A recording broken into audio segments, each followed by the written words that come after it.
Ano nga ba ang mangyayari kapag mas malaki ang kinikita ng babae kumpara sa lalaki? Psychology Facts, Part 35. Panoorin mo dahil makakatulong ito sa'yo. Ayon sa pag-aaral, kapag mas malaki ang sinasahod ni Mrs., ito ay nagdudulot ng napakaraming problema. Nagkakaroon ng power imbalance sa isang bahay na pwedeng humantong sa laging pag-aaway at mga tampuhan. Ang mga babae ay nagiging mas controlling at tumataas ang tingin nila sa sarili nila at gusto nilang lagi sila ang masusunod.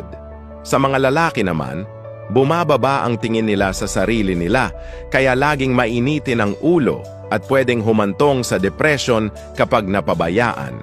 Kaya kung ganito ang sitwasyon sa tahanan nyo, napaka-importante palagi ng komunikasyon. Lagi niyong kumustahin ang bawat isa at pag-usapan ang mga di pagkakaunawaan.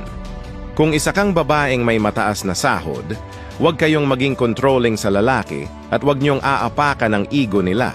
Tandaan niyong magkakampi dapat kayo at hindi magkakompetensya.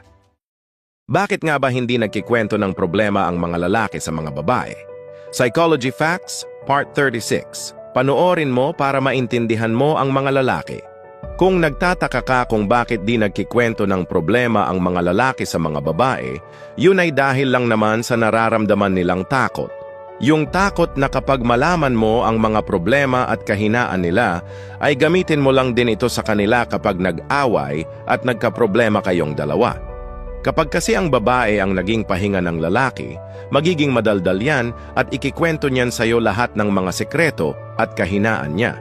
Pero sa oras na mag-away kayo at may marinig yan na tungkol sa kanya, asahan mong mag-iiba na ang trato niyan sa'yo at di mo ito magugustuhan.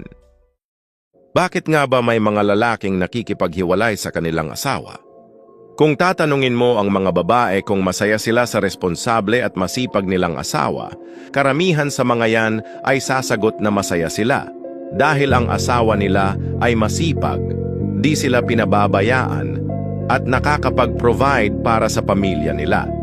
Pero kung babaliktarin mo ang sitwasyon at tatanungin mo ulit ang mga babae kung masaya ang asawa nila, karamihan sa mga yan ay di alam ang isasagot. Kasi nga di nila alam kung masaya ang asawa nila, di nila kinukumusta ang asawa nila, di man lang nila tinatanong kung masaya pa ba sa trabaho niya, di nila tinatanong kasi nga lalaki sila. Ang pinakapunto dito ay, maraming relasyon ang nasisira dahil sa pagiging makasarili at kawalan ng komunikasyon sa bawat isa.